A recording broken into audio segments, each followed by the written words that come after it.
UK, most surgeries meticulously planned weeks in advance. Everybody happy? Okie dokie. But every year, 8,000 people suffer injuries so serious Okay, he's about to arrive. they need an emergency operation 1, 2, 3. to save their life. Can we start? As soon as these patients come in, the clock is counting down. Can we get some hands? And there's 1,000,001 decisions that you've got to make. At Addenbrookes Major Trauma Centre in Cambridge, Hello, Addenbrookes, pass your message. a 100-strong squad of trauma experts and specialist surgeons must bring their different skills together. It looks a bit like a Formula One pit lane. Everyone has got a job to do. Sorry, darling, I'm really sorry. All under the most intense pressure imaginable. The fiddliest bit of the bloody operation. Nothing prepares you for the responsibility. Personally, I think they're heading towards amputation. Everyone's fearful of making the wrong decision. My goodness, don't see that every day. One wouldn't be human if it wasn't shocking. This is someone's life. It's a horrendous injury. From resus to the operating table, 20 specialisms combine to save one life.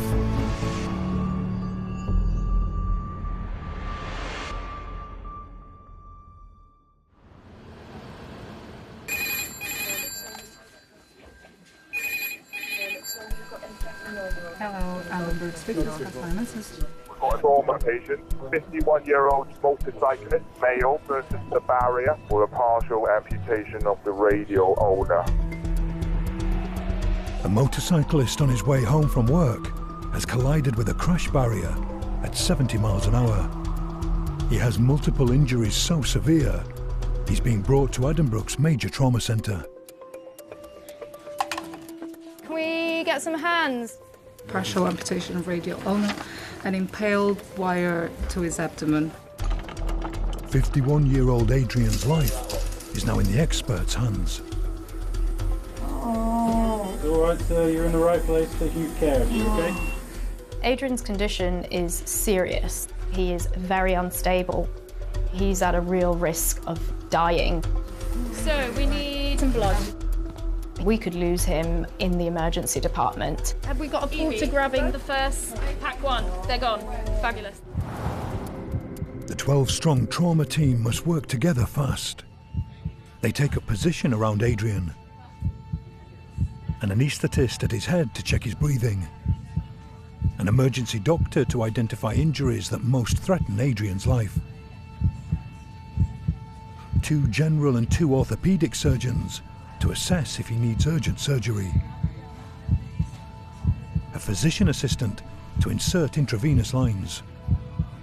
2 nurses on either side of Adrian to give him fluids and monitor his pain. And standing where she can see the room, the trauma team leader, Dr. Mariam Imam. The first few minutes trying to stabilise a trauma patient is pretty much detective work. Can we get the PA through to get some upper limb access? Finding out clues as to what could be going on and what life-threatening injuries he might have. Can we do our primary survey, please? He's got laceration here on the chest wall. Okay. We've also got a wire sticking out of his left abdomen. And he's got definite swelling over the right side of the abdomen. Okay. And then he's got that potential amputation of the right upper limb. Yeah. Circulation-wise, his last blood pressure was 70. Has he got strong radial pulses, please? Can someone confirm? Adrian's blood pressure is dangerously low. It's a sign that he's losing blood, but they can't see where from. If he loses much more, his heart could stop. Adrian's lost up to 1/3 of his circulating blood volume. My instant concern is for his chest and his abdomen. He could be bleeding to death from those places and we can't see it. Have you got an ETA on that blood? Every second counts in those situations. An average body has 10 pints of blood. Adrian is given around 4 to put some back into his system. It's pumped through a warmer to heat it to body temperature. Blood that's too cold would send him into hypothermia and kill him. Hiya, sweetheart. sweetheart, what's your name? Adrian. My name's Mariam. You're in Addenbrooke's Hospital. The extra blood starts to bring up Adrian's blood pressure. Significant injuries there, okay, sweetheart? What we'll do is we'll give you some pain relief, and we need to get you straight through to the CT scanner. Where is most of your pain at the moment? Your arm. Okay. Okay. That was 10 of morphine that's gone in, and we're going to get some ketamine and fentanyl. The cocktail of pain relief drugs he's given includes ketamine, which induces short-term memory loss so he won't remember. Our CT ready. They're ready? Let's go. Yeah, let's go. The team urgently need to know if the wire that impaled him when he hit the crush barrier is causing internal bleeding, and he needs emergency surgery. He's taken from resus to CT for a scan. One of the big unknowns with Adrian is what this wire is doing, poking into his abdomen. We don't know how deep it's gone and what structures it's injured on its way in. It could mean it's gone down into his vital organs, into his lungs or heart. This could be catastrophic. He's going to end up in theatre tonight, isn't he? Right now, Adrian is the most critically injured patient in Addenbrooke's. The three-strong radiology team have moved him to the top of their list. You come to CT scanning where we're going to take some pictures, all right? I'll explain to you what we're doing as we go along. We'll go all the way across on 3, please. 1, 2, 3.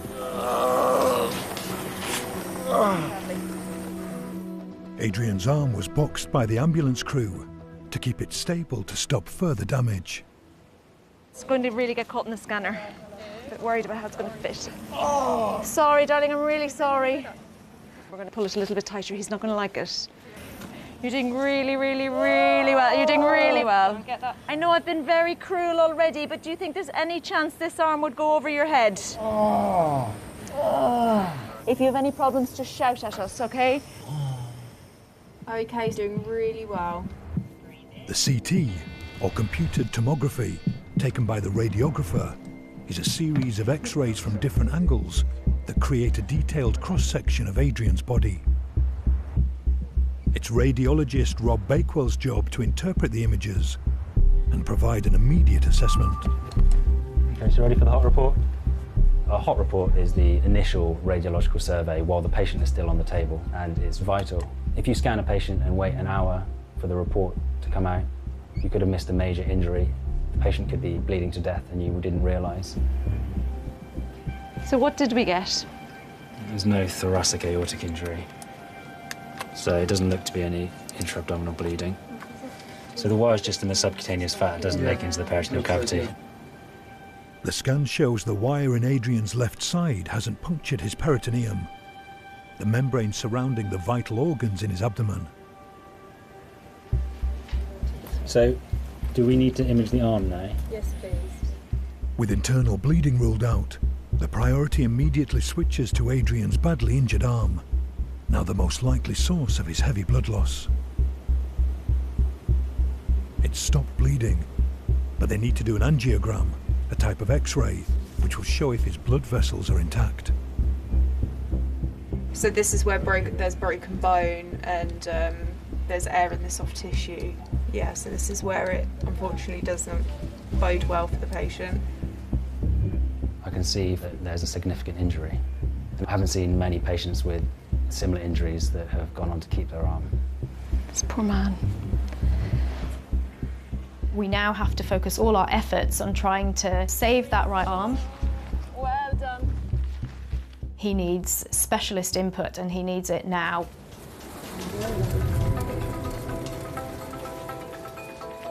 As Adrian is brought back to resus, orthopaedic surgeon Hassan Fawi, who specialises in broken bones and joints, is urgently called from another car crash patient to assess Adrian's badly damaged arm. He's not got any significant thoracic or abdominal injuries, actually. Yeah. So actually it seems at the moment it's all the right arm that's the main injury. Okay. Until now, Adrian's arm has been deliberately untouched since paramedics boxed it at the roadside to prevent further damage to its blood vessels and nerves. So we need your cooperation for this, okay? So we've got the orthopaedic doctors here, and what we'll need to do is try and unbox that right arm of yours and have a proper look, okay? Now this won't be comfortable, but that's where we need your cooperation, okay? What I will do is try and give you as much pain relief to try and get you through this, okay? And we'll try and go as slow as we can as well, all right? And are you right-handed? Yeah, okay.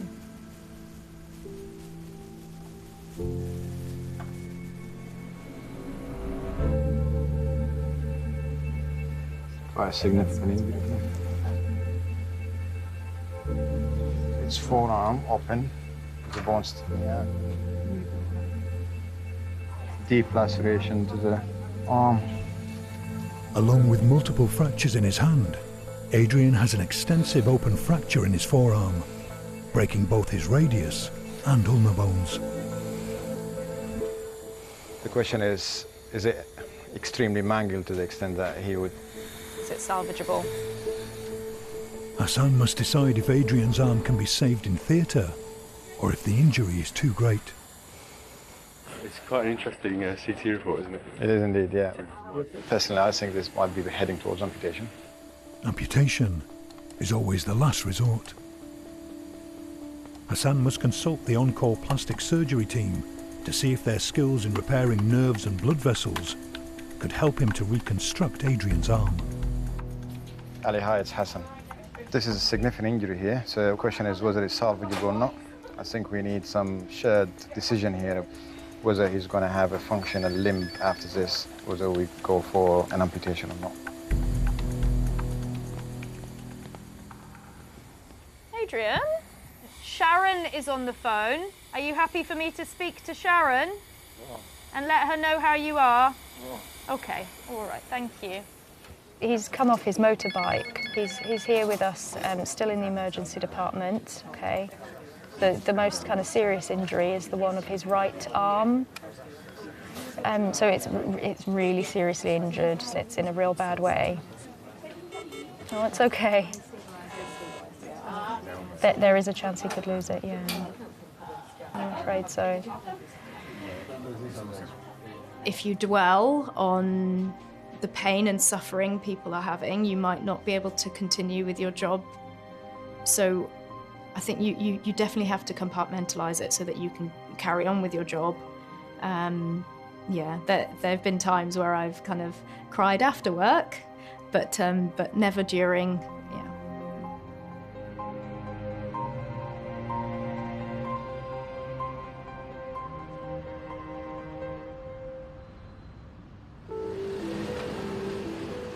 Addenbrook's Major Trauma Centre treats 700 critically injured patients a year from across 6 counties in the east of England. A third of them are transferred from local emergency departments because they need the specialist trauma surgery. Addenbrook's Emergency Department, please pass your message. Hello, I'm just calling to let you know transfer is about 15 minutes away. Yeah, come to the ambulance bay and we'll see you there, okay? They'll be here in 15 minutes. A man with a serious bleed on the brain is being brought 51 miles from Colchester Hospital. He needs urgent neurosurgery, which they can't do. With every minute that passes, pressure is growing in his skull. If it's not released soon, he could suffer catastrophic brain damage or even death. Do you want to put out a trauma call? Dr. Richard Kendall will be responsible for getting him to theatre as quickly as possible. And we're going to go in to one. Okay. I will just contact neurosurgeons. As team leader, we put out a trauma call. Oh, hi, Richard Kendall from A&E here. Hello there. And the call automatically notifies an anaesthetist, general surgeon, an orthopaedic surgeon, and then an intensive care team as well. Are you thinking imaging or are you thinking theatre? While one of 4 emergency theatres is prepped, Richard's flash team of 7 on-call trauma specialists, drawn from a pool of 400, make their way to resus, as well as 3 neurosurgeons. We'll see you shortly. The preparation is fundamental to the workings of the team. So let's just quickly whip through this. Notify my ES. Making sure that we've got the relevant drugs drawn up and the equipment is ready. Trolley. Have we got the airway trolley? We need the C-spine immobiliser, please. What's his name on that form? Corley. Right, equipment tower. Where are we up to? Within 5 minutes, Rhesus is filling with the trauma experts. The big challenge of working in a flash team like this Hello. is that you really don't know the other individuals. You don't know these people's names. You've just been thrown together. Who have we got here? Anaesthetist, hi. Hi, I'm Richard. Who else have we got? Neurosurgical range. And ortho range and SHO. OK, great. And NCCU. It's really important everyone is briefed, everyone knows what their role is and what they have to do. So this is a 25-year-old man, allegedly assaulted in the early hours of the morning, taken to Colchester Hospital, had obvious head and facial injuries. So he had a CT head, and that's identified a big subdural. The priority is absolutely crystal clear. He has to be got onto the operating table as quickly as possible. 12 hours ago, 25-year-old Corley was punched outside a pub and hit his head on the pavement. Since then, he's deteriorated and his condition is now critical. He's been anaesthetised for the journey. So I think the plan is him getting onto our trolley, quick primary survey, and go to newer theatres as soon as possible. The CT scan Corley had at Colchester Hospital revealed an extradural haematoma, a blood clot growing between his skull and the dura, the protective sheath around his brain. The bleeding is causing pressure to build inside his skull. If a section of the skull is not removed to relieve the pressure, the clot could continue to grow and kill him. OK, guys, who's going to hand over? Thank you. He was assaulted by a stranger. He got a CT brain, shows extradural hematoma in the left frontal. With every minute, the risk of brain damage grows. Corley needs to get to the hospital's emergency neurotheatre. All good to go, Billy, you ready? Yeah, Hi, Vito. I'm down in ED with our extradural patient. The bloods have been done. He's going to go to theatre. It normally takes up to an hour to prep a patient for brain surgery. The 9-strong theatre team have minutes.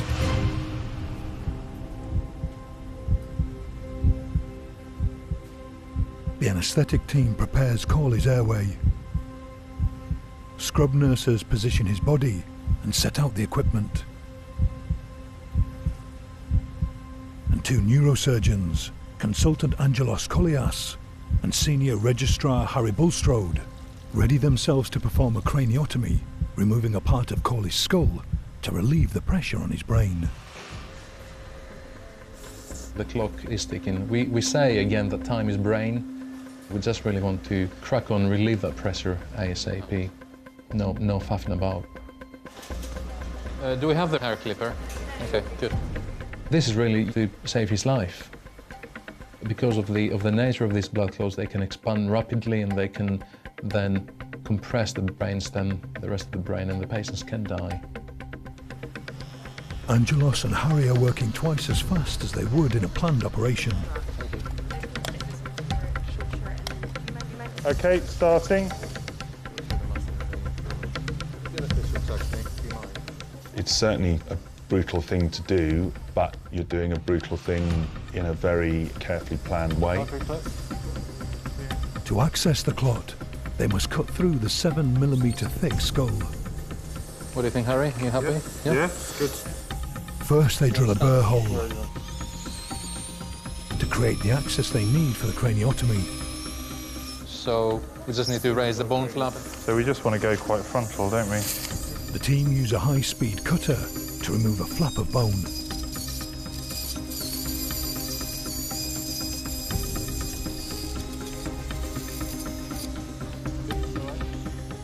Eight minutes into the operation, the pressure on Corley's brain is released.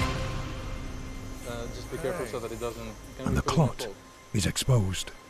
When the pressure comes off from the clot, the pressure comes off us to an extent. All right, so we've got the clot there. Suction. Okay. Better out than in. Indeed. Two clots coming out.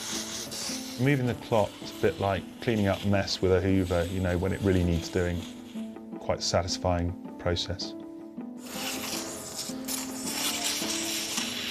Oh, I like that. It's very minimalist. As Mr. Price say there, you never go to bed wishing you'd done a smaller craniotomy. But the brain has nicely re-expanded, hasn't it? Before they can close up the skull, they must check the bleed has stopped. We need to make sure we're not missing any of the blood clot, which might be hidden, and then focus on making sure that we have control on the bleeding point so that the blood clot doesn't form again. So I think we're ready to put the bone back now. Okay, size this up. There we go. I think that will... Corley is out of immediate danger. That looks good. Thank you. But it's not yet known how the pressure that grew in his skull for 12 hours has affected his brain. With Corley still in theatre and under anaesthetic, it's very difficult to be sure that he's escaped any brain damage at all. We can only really know that once he wakes up.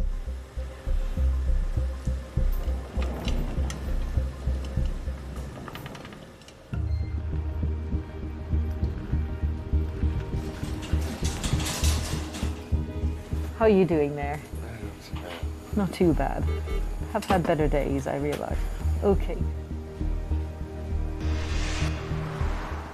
It's 2:30 a.m. While Adrian, who came off his motorcycle at high speed, is in resus, plastic surgeon Ali Arnaout is on his way in from home to check whether Adrian's badly injured arm can be salvaged.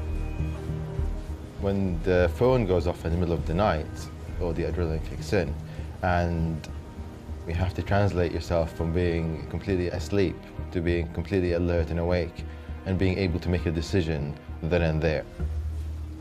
Ali must assess how much function Adrian has in his right arm. Hi, good morning. I'm Ali, one of the plastic surgery doctors. Do you know where you are? You're in Addenbrooke's in Cambridge. Just gonna have a look at your arm, okay? That's fine. As plastic surgeons, we look at if there's blood going into his hand. Just gonna have a little feel of your fingers, whether blood vessels are still working. If there's no blood supply, the vital tissue in Adrian's hand will die in around an hour. There is refill. Can you see it? Yeah. Looking at Adrian's hand, I am establishing, does he have any sensation? Can you feel me at all? Oh, God. I'm really sorry. Yeah. And if it's a sensate hand, then it's technically something that we should try and reconstruct. So there's a few, obviously, different injuries that we need to address. Yeah. You've damaged, obviously, part of your bone and your tendons, but I think there's still the blood supply going into it, which is obviously some good news. What we'll need to do is have a look in theatre and then see exactly what structures are damaged and then repair them individually, okay? You've got some sensation going into the hands, which might suggest that at least one or two of the nerves are intact, okay? Which is also good news. Plastic surgeon Ali must consult with orthopaedic surgeon Hassan, who's already assessed Adrian's arm. So I've had a look. From our point of view, I think it's for reconstruction. His ulnar artery is intact. I think it'll be worth having a go. Yeah? Yeah. It's decided to schedule emergency surgery for Adrian. Patient needs to go to theatre as soon as possible, yeah? Theatre 4 is made ready. So we've got a 51-year-old gentleman who's come off his motorbike, has got a polytrauma, so multiple injuries, different sites. Ali briefs the 24-strong theatre team that combines the skills of two surgical specialisms, plastics and orthopaedics.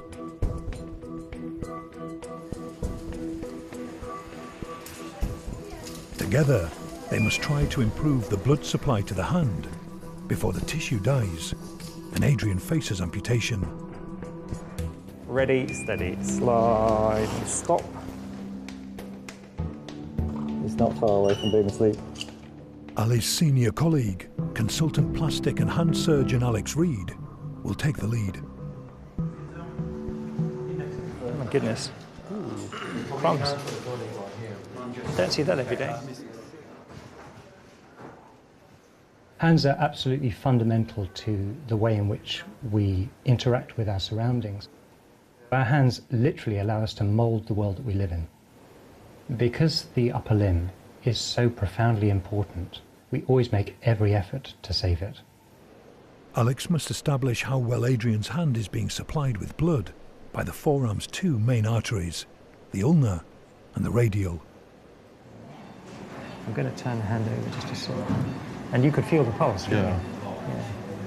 Yeah, you can feel the radial as well, so that's good. Right, are we going to get going? Give it a little clean. The force of the impact has caused Adrian's arm and hand to swell. The body's first response to injury, flooding the area with fluid and white blood cells. But this inflammation is putting his already fragile blood vessels under growing pressure. 15 blade, please. Alex needs to release the pressure, or the flow of blood will be restricted and vital tissue will die. So we use the existing wounds to release the fascia, this silvery material that helps muscles to glide, among other things.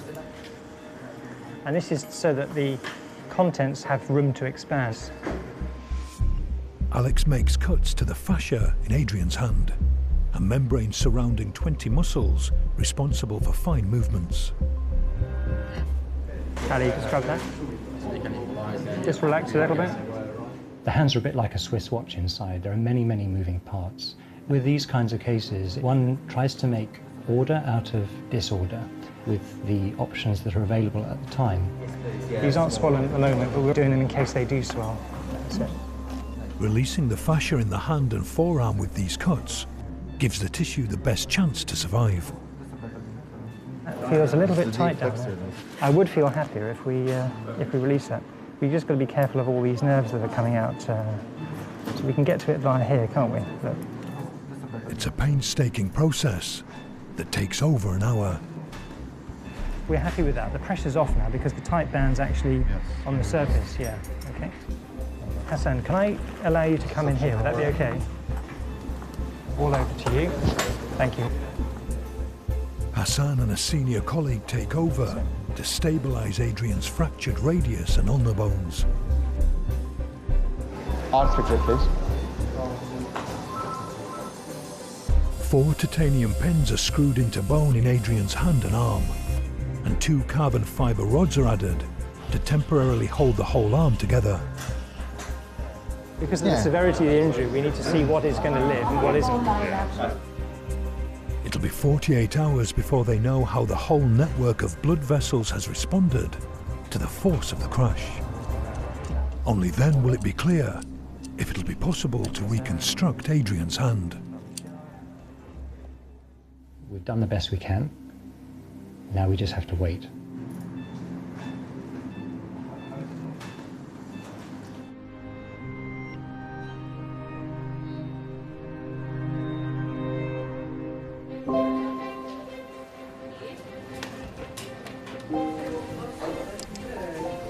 Since the emergency surgery to remove the clot on his brain, Corley has been recovering on the ward.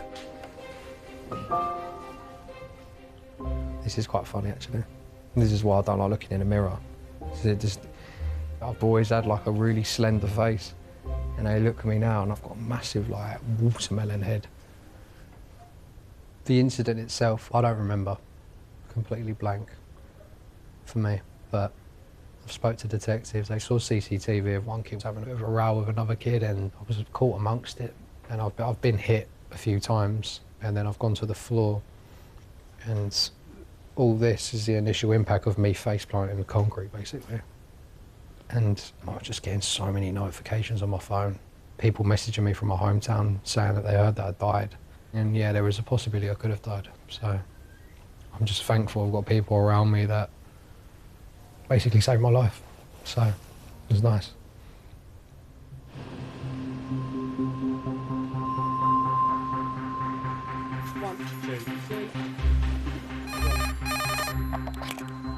Hello, Attenborough, pass your message.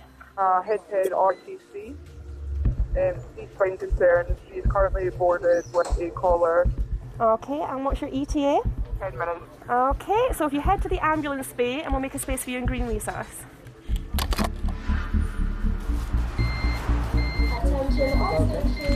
The team assemble for the woman whose car has crashed at 60 miles an hour.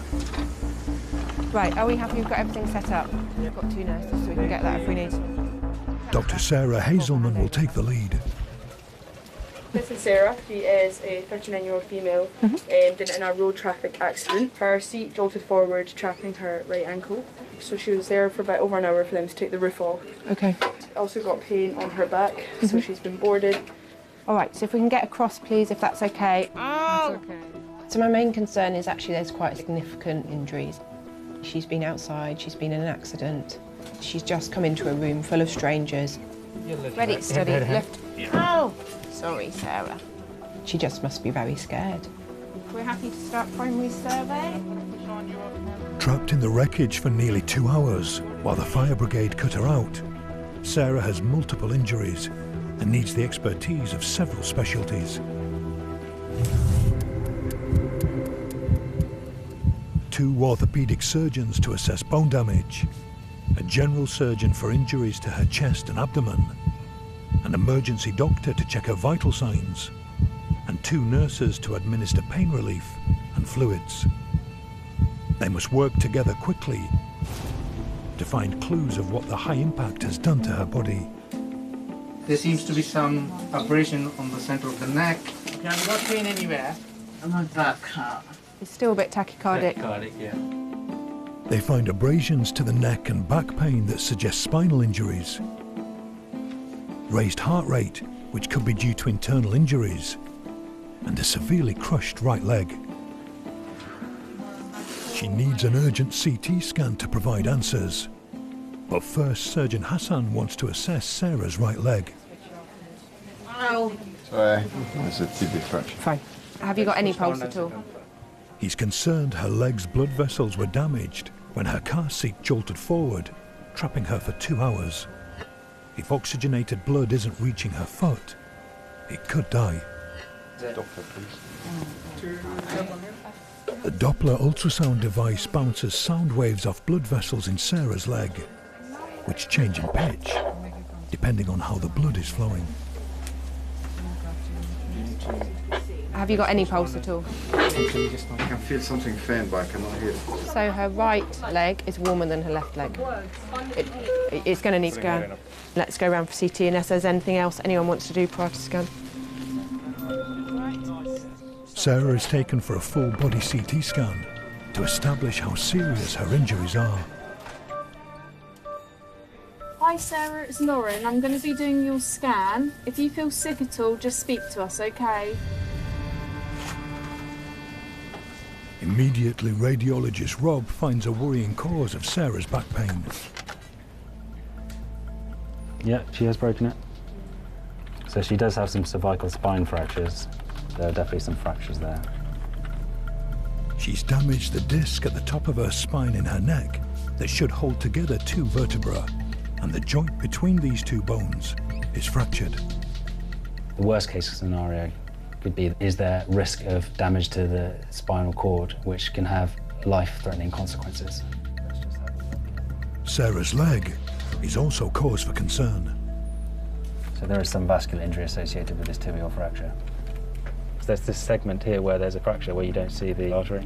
So I think there's an occlusion of the right anterior tibial artery. She's fractured her tibia, the shin bone, and it's pressing against her anterior tibial artery, blocking the blood supply to the front of her lower leg. Although Sarah's broken neck will need urgent surgery to secure it and prevent her from being paralyzed, it's the restricted blood supply to the foot that's most time critical. Neck injuries can be fatal, but the neck can be stabilized with a collar in time for it to be fixed. However, with her leg, there was major injury to the bone, which was causing a blockage of one of the blood vessels to the foot. That could lead to an amputation of the foot. So that needed to be addressed straight away by the trauma team. Sarah is taken back to resus immediately, so Hassan can unblock the tibial artery before the tissue in Sarah's leg starts to die. My leg's hurting again now. So we're going to put you in a plaster in a minute, but if it feels too painful, let us know and we will stop. All right. It's not being painful. We've got this pain relief in a green tube, which is the worst bit. The quickest way to restore blood flow is to carefully realign the broken bones here in Rhesus. It's all right, that's it. Well done, well done. It's all right, Okay, sorry. breathe in the stuff. I know it's hurting. Good girl. If you take loads and loads of deep breaths of this, it will make you not notice the pain for a minute, okay? You'll kind of like blur out. Okay, put the plaster up there. Well done, Sarah. Now this Thanks, leg, can I Kay. move this leg a Yes. bit? There we go. Just going to check her pulse. Capillary fill now is less than 2 seconds, which is a lot more better than it was before. We're happy that it's picking up nicely. So it's now in a lot better position. That will help a lot with the pain. All the best. As soon as Sarah's right leg is out of danger, focus switches to her neck, which is being held in place by a brace. Sarah, Yeah. how are you doing? Yeah, all right. It's Sarah, the consultant here. I just wanted to come and give you an update because I know it's quite scary lying staring at the ceiling. You've definitely broken the bones in your lower leg, but you have got some other injuries. Okay. Are you happy if I tell you? Yeah. Yeah. So you've broken 2 of the bones in your neck. God. The neurosurgeon is here to come and speak to you, so they can update you a little bit more about the neck. I'm sorry, I know that's a lot to take on board. Sarah now faces a complex and high-risk operation to prevent the broken bones in her neck from moving and permanently damaging her spinal cord. Do you want us to ring someone for you, Sarah? My mum. Your mom. We will inform her.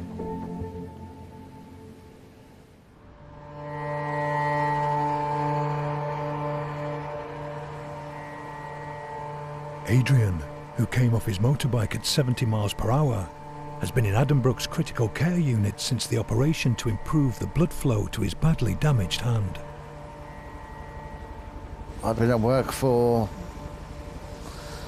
what, 12, 13 hours, and it was the last day of my, before my day off, and yeah, I dozed off. I woke up finding myself actually heading side on to the crash barrier. I remember the ambulance actually trying to come and cut my jacket away. I was saying the pain I was in was unreal. Plus you can actually turn around and actually, you could sense actually that the blood was pumping out of your arm as well. So we have Adrian. Adrian must now undergo a second operation to see if the first one worked, and his hand is now receiving enough blood to be reconstructed. I was told, we're hopeful, but you could lose your hand. That's the biggest shock of all. I'm a chef, very passionate, always have been, from the days of working in France. So yeah, I'm constantly working with my hands. In Theatre 20, the day team of 22 is gathering. Led by senior plastic and hand surgeon Ian Grant, assisted by colleague Phil Johnston and hand specialist Rebecca Lyons. Okay, this is the second look of a man who came in after a road traffic accident. We will be looking at the vessels in his arm because we simply don't know what it will look like after 2 days of being on the ITU, and then we're going to make a decision about the next event.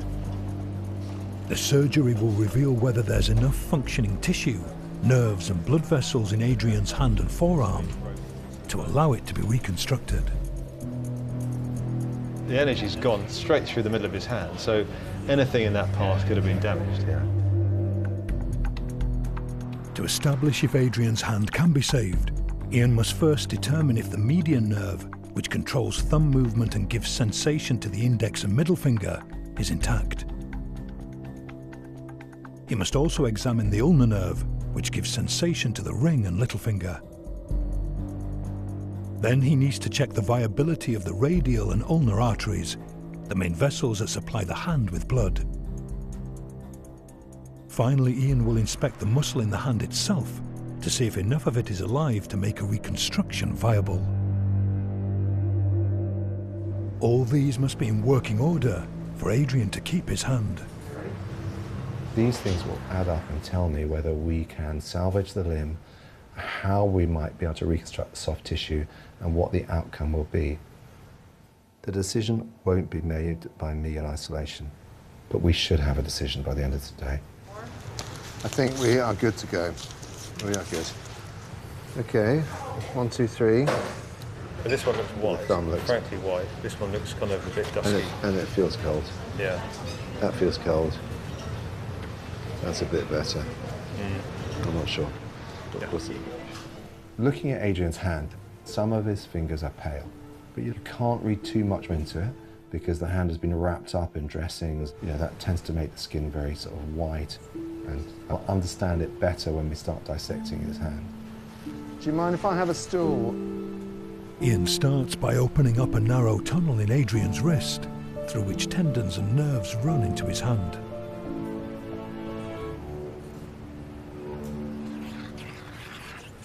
So we have just opened the carpal tunnel, and I'm going on to a critical structure here, which is called the median nerve. Some of them are still connected even to the muscles of the forearm, which is encouraging as well. Nerves are really important. The nerves conduct information from the brain down to the hand and from the hand back to the brain. And without that ability, you can't feel anything. You can't move the hand. A nerve, and that is pretty encouraging to this point. With both the vital median and ulnar nerves intact, Ian must now establish how well blood is flowing into Adrian's hand. So there's blood reaching this bit of the hand, which is reassuring, from the radial artery which runs along here, but not much from the ulnar, if any, at all. But even with intact arteries, it's becoming clear some tissue in Adrian's hand has started to die and succumb to the ancient killer, gangrene. Right, big scissors. So we're cutting away tissue that we know is going to die to reduce the amount of necrosis, which is death, that then can make the patient ill. So this is stuff that is already lost. We are not throwing away anything that is of value to him. You cannot keep dead tissue. Dead tissue has to go. If you leave it, it will be a focus of infection, and he could get sick, and he could get sick very, very quickly. Yeah, so where do you think? Do you think to there? All the way to there? I think so, yeah. Those intrinsics look pretty awful, don't they? They do, yeah. You know, and they smell a bit as well. That tissue's not viable. Ian can use tissue from elsewhere on Adrian's body to replace what he's cut away. Now he turns his attention to the hand's muscles. For Adrian's hand to be a winner for reconstruction, we need to know that there are enough muscles to allow the fingers to be manipulated for it to be useful for him. So this is dead muscle. Yeah. This is probably a muscle called the first dorsal interosseous, and what it does is it pulls the index finger towards the thumb. So this is really sad that this is going. The small muscles which allow you to flex the individual joints of your finger, they're all dead. And the bones around them are dead, and the soft tissues are dead. Okay, so can I ask you to hold that like that? Yeah? This mushy stuff here is once a muscle that flexes like that, so you can make a normal fist, whereas in its absence, the hand drops into that posture. So come what may, he's going to have a hand like that. This is really less optimistic as you get inside between these bones here. You should not be able to enter that space. This is very sobering, because I think we are going to have to make a decision about whether this is really a winner. Yeah. Right, my personal opinion at this point in time is that we should not go for reconstructive surgery. No. Because I think the whole hand could die. Yeah. And we're getting to the point where there is nothing of any great value in this hand at the moment. We have taken out all his intrinsic function. Yeah, so I've gone from being cautiously optimistic to being pessimistic. To being pessimistic. Can we have a chat a second? The surgeons have a difficult decision to make. Everyone needs to be in agreement. So, almost all of the extensor musculature is pretty much dead.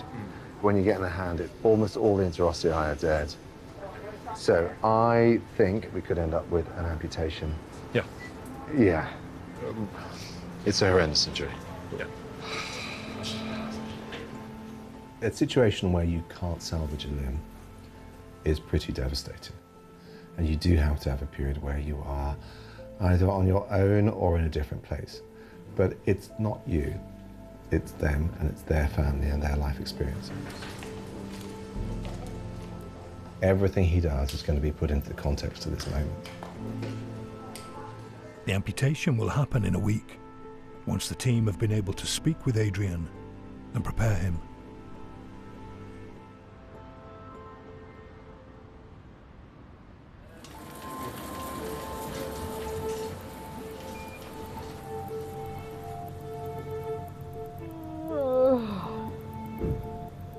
Sarah's crushed leg is now stable, but the head-on car crash jolted her with such force. Her neck has broken in 2 places and is very precarious. The best way to describe it was like a fairground ride. So one minute I was driving along and then I don't really know what happened. I do amateur dramatics, so I'm ignoring the fact that I should have an audition next Sunday. Don't worry about that, that's out the window. I'll be at Panto by January. Sarah needs urgent surgery to stabilise her neck to stop it unhinging and damaging the spinal cord. Hi, my name is Dr. Smith. I'm one of the anesthetic consultants. The surgeons are planning to go through the front of your neck, right away to the back to fix those 2 broken bones there. Okay, yeah. It might be a bit painful when you wake up. Are you ready? She's transferred from the high dependency unit to Theatre 22. So she's 39, RTA on Sunday night. I'm going to clamp the head, take the bone from the right pelvic area, and I need an oscillating saw from orthopedics with a blade that big. Hello again. Orthopedic spinal surgeon Doug Hay will be taking on Sarah's high-risk and complex procedure. You know, the disc isn't absolutely rogered, but the space here is slightly distracted. Yeah. And I think if we leave this is going to sort of fall off, and ultimately we don't. If it completely unhinges, that's a disaster. Yes. If we didn't do anything, there's a good chance that Sarah's fracture would dislocate, fall forward, then the spinal cord that runs in the middle of all the bones will be damaged, maybe permanently, with loss of use of her arms, legs, and her bowel and bladder function. Sarah has damaged a disc and fractured the facet joint between 2 vertebrae in her cervical spine. Doug must replace the disc, but he can't access it from the back as the spinal cord is in the way. So instead he must enter through Sarah's neck, navigating around the carotid artery, which carries blood to the brain, the windpipe, and fragile esophagus. Once Doug has removed the damaged disc, he'll use a small piece of bone taken from the pelvis to fill the gap. Finally, a metal plate will be screwed into the vertebra above and below it to stabilise the fractures. So I would do it sort of from there to almost crossing the midline. Okay, Magna, can we start? Thanks. The operation will need 11 people, including 2 orthopaedic surgeons led by Doug, 2 anaesthetists, 3 scrub nurses, and a radiographer to take x-rays during the procedure. Dry swab, please. Doug will access the damaged disc through the neck, but to reach it, he needs to navigate a risky route. It's good. Yeah, it's good, I think. Keep going through that. Yeah, so just brush it. I think you're through it. It's a procedure you shouldn't drop your guard on because there is a narrow corridor of safety to the front of the spine and either side of structures that don't react well to injury. The first is the carotid artery. This major vessel is the main blood supply to Sarah's brain, carrying a litre of blood a minute. If you did damage that, I think the ceiling would go red. So it's chip, chip, chip. Don't go for a big slide anyway, because it can bleed significantly. Still actually, but okay, so that's clearly carotid there. Right, so we're in the right sort of ballpark now. On the other side of the corridor, you have the windpipe, and the real structure that, as surgeons, we really don't want to injure is the esophagus, which is the gullet. Where's the esophagus? It's fragile, so we don't want to hit that. You have to treat it very gently, including how you put the retractors in. Before you cut anything, just show me where the esophagus is. Damage to the esophagus can result in an infection in the chest area called mediastinitis, which has a very high mortality rate of up to 50%. What I don't want to do is put anything sharp down here until we know where we are. So just use your finger.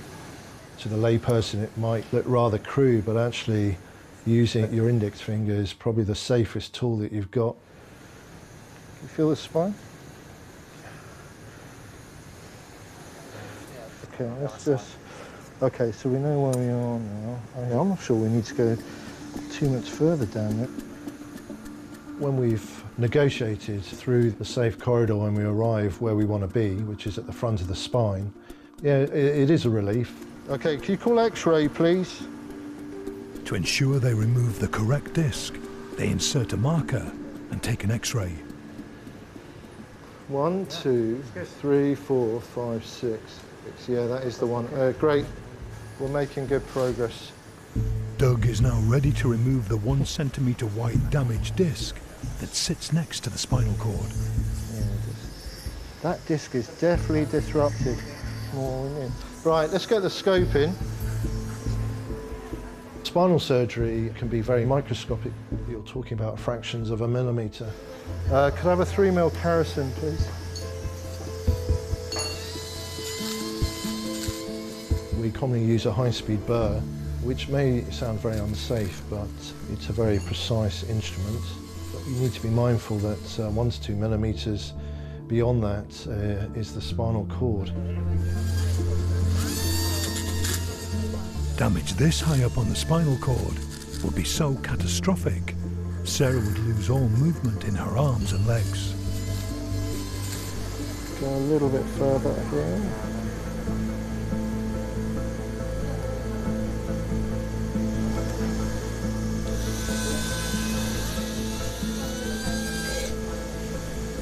I think that's probably enough.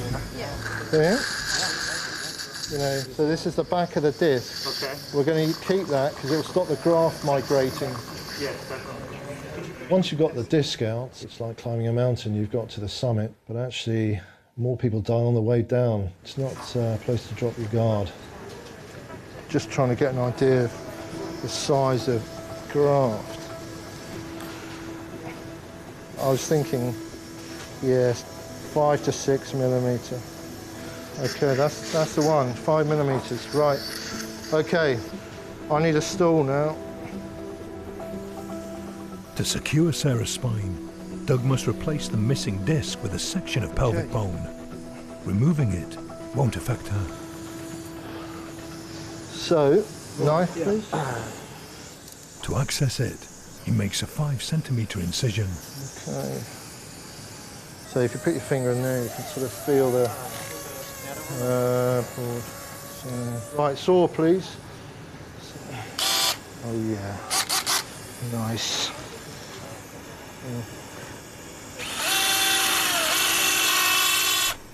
Using an oscillating saw, he must cut the bone to exactly the same size as the gap left between the 2 vertebrae.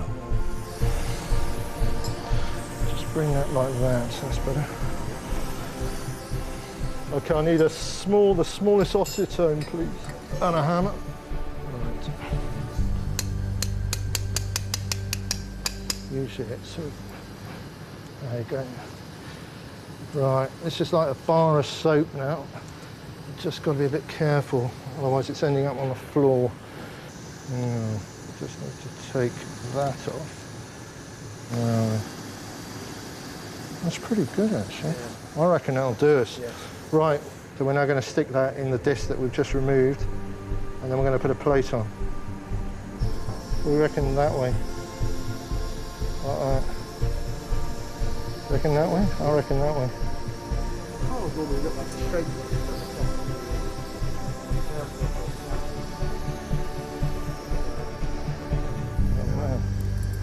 Look at that. Right. So I just need to tap that. Hammer, please. It's not just falling in, is it? Yeah, I think it'll be fine. I think that's pretty solid. That's got it. Right. So, plate time. Finally, a metal plate is screwed on top of the repair to make it secure.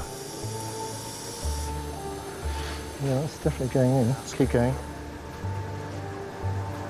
The bottom screw look good? Yeah, it looks fine.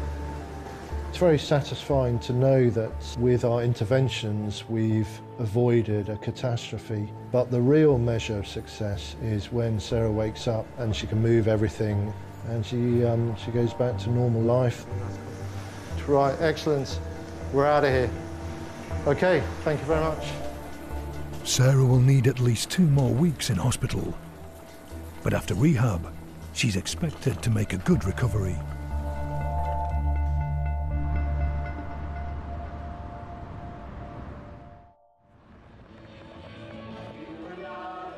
Two months after her car crash, Sarah is back doing what she loves.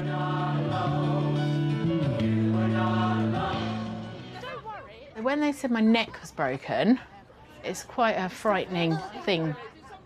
I think I probably look at life differently now. If there's something I want to do, I'm going to get out there and do it. I'm just really grateful that I'm still here.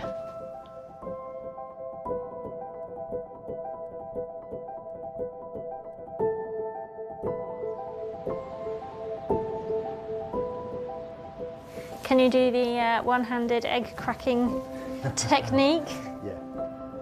12 days after his motorbike accident, Adrian's hand and forearm were amputated. I've named my stump Old Stumpy. It certainly makes it a lot easier coping with what is there, really. During his 8-week stay in hospital, the occupational health team have been teaching Adrian to cook using just his left hand. The first session actually in the kitchen was, right, okay, let's get on with it. This looks lovely, Adrian. Looks really good. I'd like to think that the future actually will look bright. I'm certainly determined to ensure that it is. Almost done with military precision.